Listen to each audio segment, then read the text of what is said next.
NASCAR video games have a long and storied history, but much like the other sports franchises out there, recent years have been full of criticism, disappointment, and a failure to deliver a product that's in line with what the customers have been asking for. This year was supposed to mark the beginning of a new era of NASCAR console games with industry giant Motorsport Games at the helm. But as I'm going to explain throughout this video, NASCAR 21 Ignition falls painfully short of the mark in nearly every aspect, and even manages to take a step backwards from the progress laid by its predecessors. Look, overall, NASCAR 21 Ignition is a beautiful NASCAR game, probably the best looking NASCAR game I have ever seen, but that's about where my accolades stop.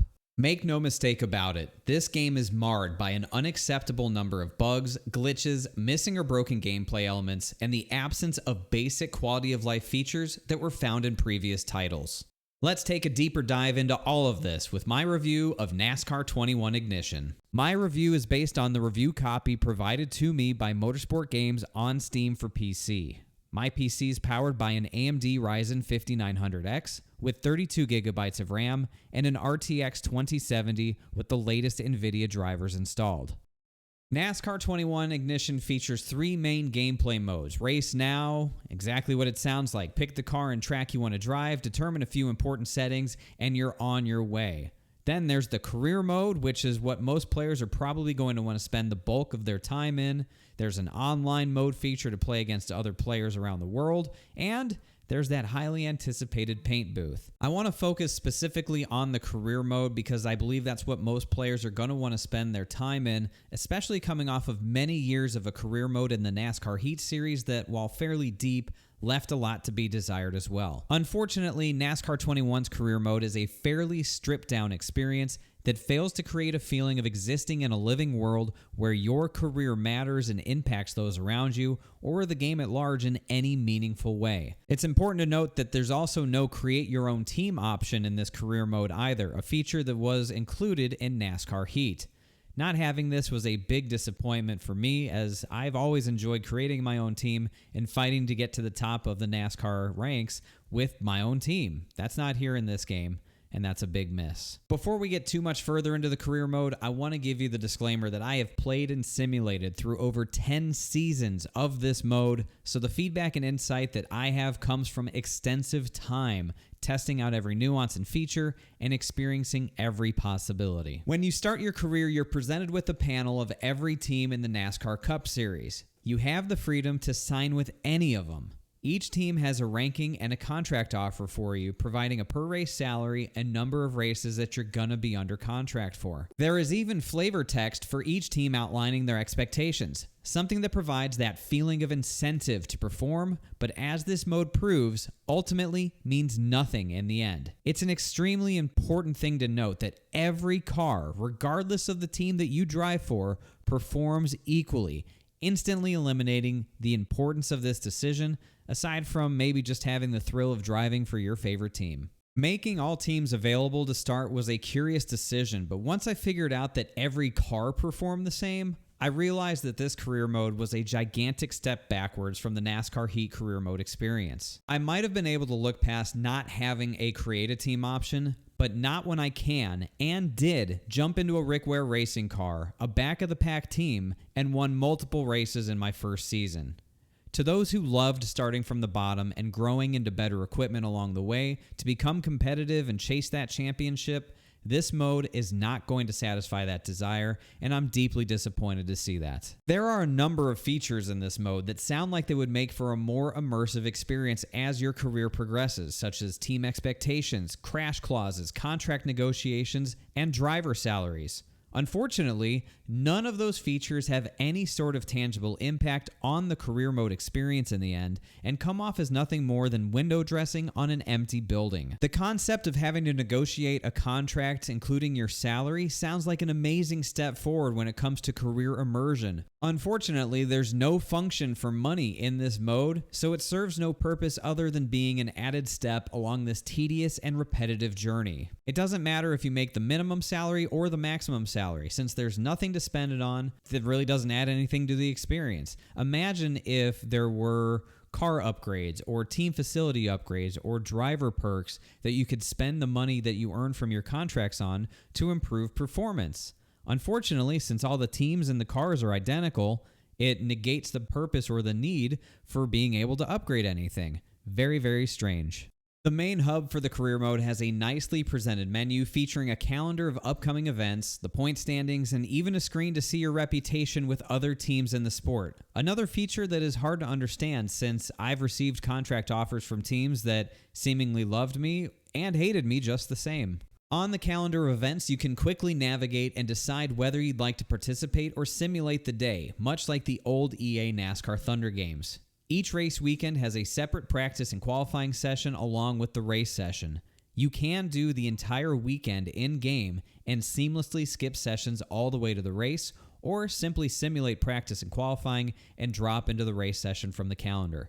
This is a really nice touch and keeps the action moving along. Just like in real life, after 26 races, the 16-driver playoff grid is set in the point standings, or at least it usually is. I certainly had a few instances where round one of the playoffs just wasn't recognized whatsoever, but we're going to talk about bugs and glitches later in this review. Something that I found to be missing is that there's no indicator while you're racing which drivers are playoff drivers. Again, a feature that was in NASCAR Heat. So when you're in the thick of a playoff battle, it kind of loses some of its intensity if you can't always recall who is and who isn't a playoff driver. Since every car performs the same, it's not uncommon to have surprise winners and guys that you wouldn't expect to see in the playoffs. And there was one season where I needed to beat Quinn Houff to move on to the round of 12, and I forgot that he had won a race, not realizing he was a playoff driver, and he ended up moving on instead of me. You don't want to have that happen. Get some indicators over the cars.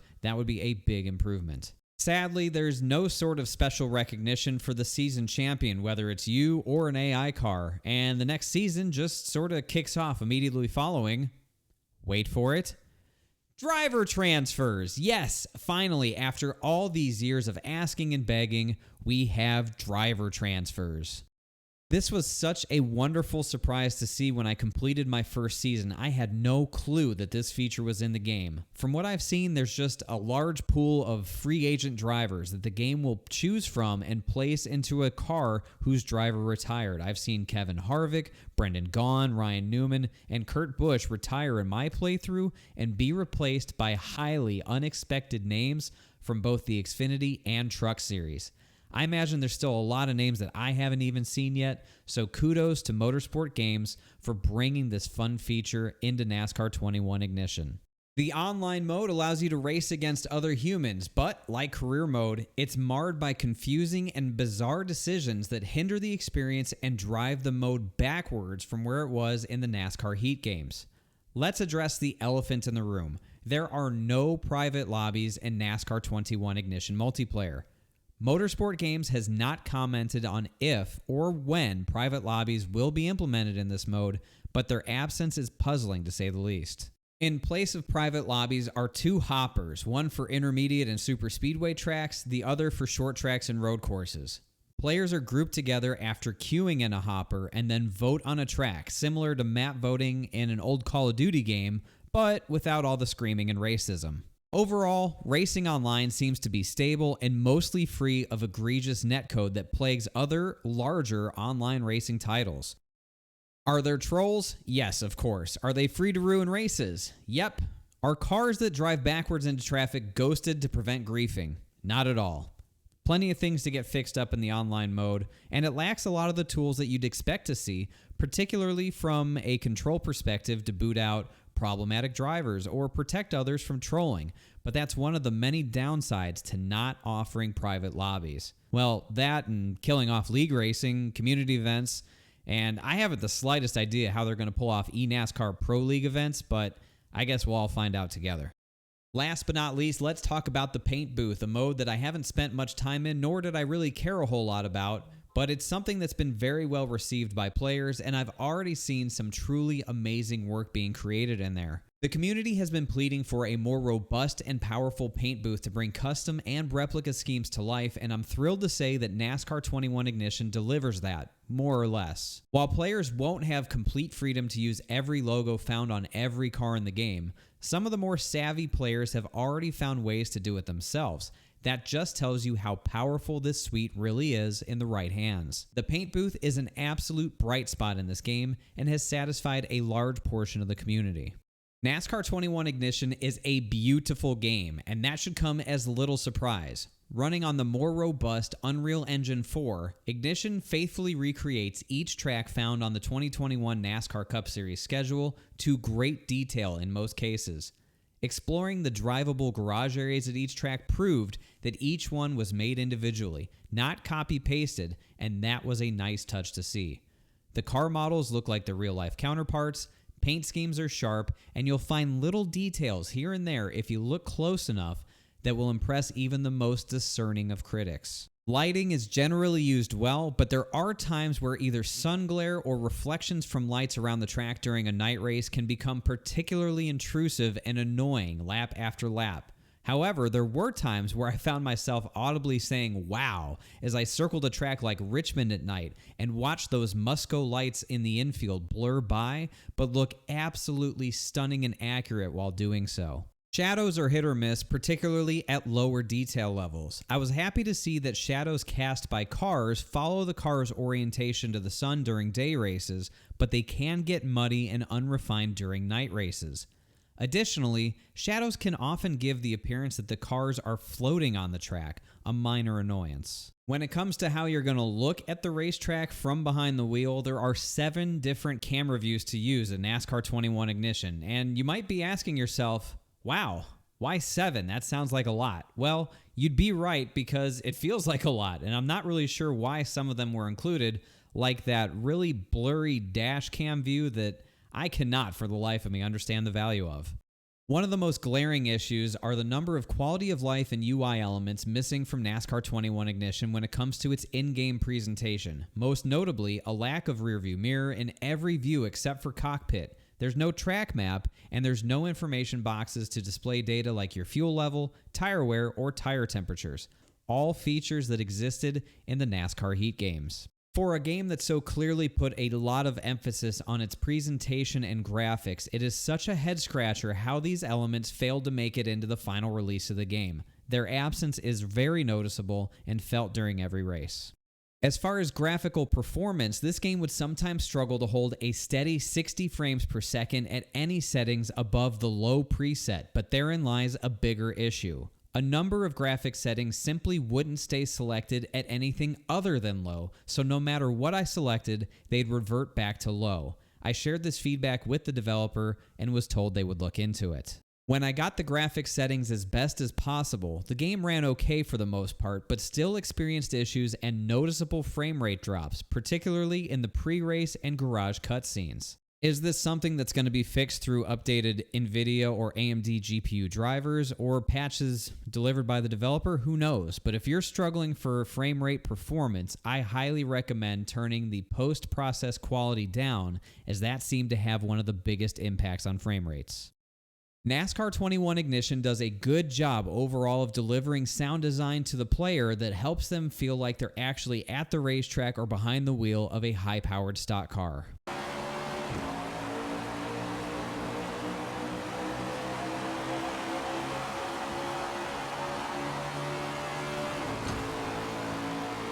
Engine sounds can be harsh at times and certainly can become a bit annoying during long green flag runs at bigger tracks like Daytona or Talladega.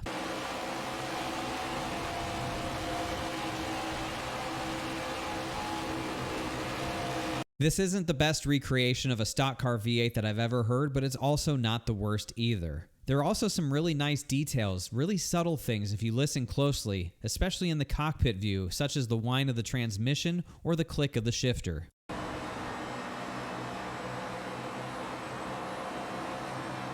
I haven't really encountered too many issues except for one particular sound mixing problem where engine sounds can get washed out or lost entirely when you're around other cars, particularly when you're accelerating at road courses. Crashes and contact on track don't sound particularly incredible, but it's still a lot better than the two refrigerators bumping into each other sound that we've had in years past.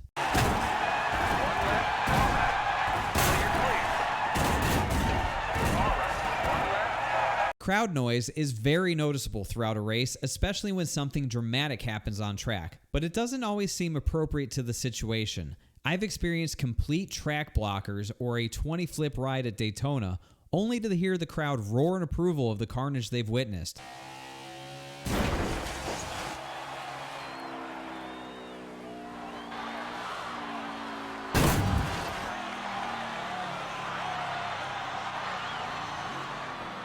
It is quite funny, but also, like many other things in this game, pulls you out of the immersion of the experience just enough to be noticeable. NASCAR 21 Ignition's soundtrack will undoubtedly be divisive as it features a number of tracks from a variety of artists such as Aerosmith, X-Ambassadors, Luke Combs, Foo Fighters, Machine Gun Kelly, and Imagine Dragons. That's about as big of a spectrum as you could hope to cover for a NASCAR game soundtrack. A major issue when it comes to sound design is the spotter in the game. You may have heard of him. His name is Freddie Kraft, and he's currently the spotter for Bubba Wallace at 2311 Racing. Freddie, I love you, but I have to ask, are you okay? 3 wide, middle is 3. 3 wide, middle. You're in middle, you're in middle, 3, you're in 3, middle, 3, you're in caught, you're in middle, 3, middle, you're in 3, you're in 3, middle. All jokes aside, clearly this does not work as intended, as a mountain of dialogue is thrown at you in rapid succession, especially when you're 3 or more wide. While hilarious, it's one of the most egregious bugs in the game and completely destroys the immersion you may be seeking.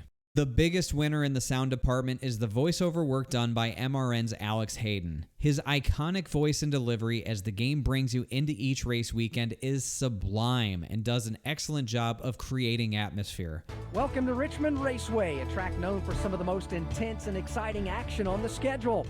I'm Alex Hayden, and this is the first of 2 short track races for these drivers to make the round of 12. While his lines are limited and monotonous by your 4th visit to the same track, this is the sort of presentation building block that gives me hope for the future of this franchise. I can hear you screaming at your monitor, okay, Schildhouse, enough with this other stuff. We're 16 minutes into this review, and you still haven't even said if you like the game, does it drive good, and is it fun to play? All right, here's the answer to that. Yes? Sometimes? Kinda? It's hard to give a definitive answer on this because the game is in such a bad state right now, and the driving experience is influenced by so many broken or missing features. Now, before you click off the video and go tell everybody that this is clickbait and is garbage, I'm going to address the gameplay features and bugs of this game. As of the publishing of this video, I have not been able to use my Thrustmaster steering wheel and Fanatec V3 pedals with NASCAR 21 Ignition, so the entirety of my experience has been with a PS4 controller. To put it bluntly, the AI in NASCAR 21 Ignition are absolutely brain dead and lack a lot of basic racecraft along with some self-preservation instincts. But perhaps the most frustrating part about them is how difficulty scaling makes it all but impossible to find a fair and consistent experience from track to track. What I mean by that is if you use any difficulty below the hardest, they will check up out of the corners at super speedways, in the middle of the front stretch at tracks like Phoenix, Kansas, and Las Vegas, and be completely helpless at road courses. Intermediate tracks, which make up the majority of the schedule, are a total crapshoot as far as striking that balance between getting absolutely spanked by the AI or lapping the entire field. On the second hardest difficulty, the AI are very hard to keep up with, but if you knock it down one level, they're suddenly nerfed into the ground and they're not competitive at all. A big struggle in the NASCAR Heat titles was tweaking the difficulty settings to produce a consistent challenge across every racetrack, and those struggles continue in this game as well. I can already hear somebody in the comments section typing, "Haha, get good, scrub." Well, we all found out very early on that for some inexplicable reason, steering assist could not be turned off whatsoever in the options menu. With enough trial and error, I was able to dial in the assist to get a somewhat predictable driving experience, and when it worked, it was fine. Remember when I said that the overall driving experience and gameplay loop is negatively influenced by broken or missing features? Let's talk about another one. Currently, you cannot change the setup of the race car. That's right, you cannot adjust the setup of the car in the tablet menu. Holy shit, I totally forgot to even mention the tablet earlier in this video. That's how forgettable that thing is as a feature. Well, here, let's dive into that. The tablet, it's a thing you pass back and forth with your absolute soulless creeper of a crew chief before you hit the track. Seriously, look at this dude. Dead, blank eyes staring directly into your soul every time. And then he gives his calling card, knock, knock.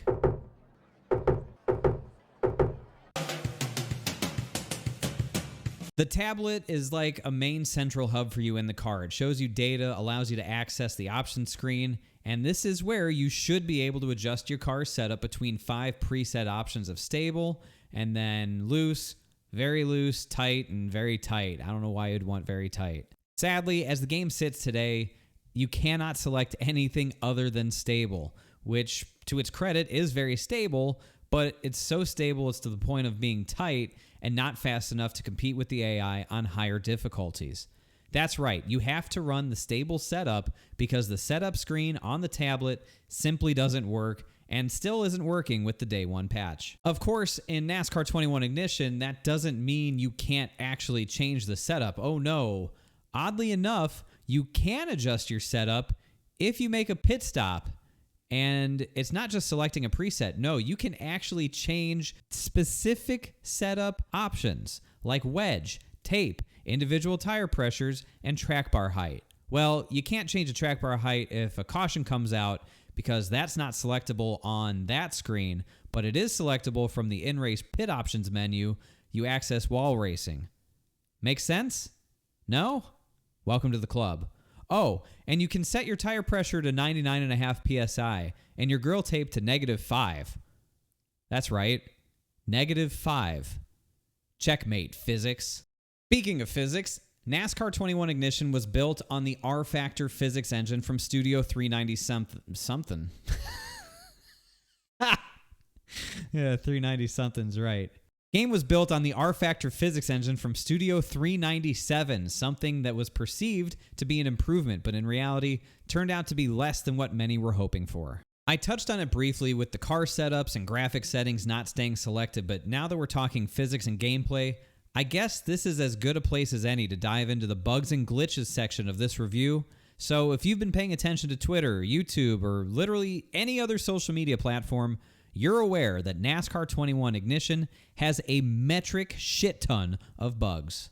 Originally, I was going to just list out every bug and glitch that I've experienced over the last week, but then I realized it was going to double the runtime of this video, and nobody cares that much. It's out there, it's known, we've all seen it, and there's no point in beating a dead horse, but I do have some thoughts about the bugs and glitches in this game. Funny, mind-boggling, game-breaking, and altogether experience-ruining, NASCAR 21 Ignition's bugs are frequent and widespread, a telltale sign of a game that was taken out of the oven entirely too early, but also shipped off to retailers just the same. The gaming industry and selling unfinished products, name a more iconic duo. I will wait. Motorsport Games has already announced 3 updates for this game, including the Day 1 patch. Now, some of the bugs seem simple enough that they might get addressed in those patches, but some of them, particularly how the AI behave and how the game handles cautions and restarts, seem to be more baked into the R-Factor physics engine and have been noted by some educated voices in the community as legacy issues from when this engine was used in other games years ago. These legacy issues may continue to persist beyond Ignition and simply become one of those things about these games, much like many of the oddities that players just accepted for years about the NASCAR Heat games. All of that just to say, this game may never be fully realized, it may never be perfect, and the issues that we see with it today may continue to exist in these games as long as they use the R-Factor engine. Oh, and I just realized I forgot to mention another missing feature.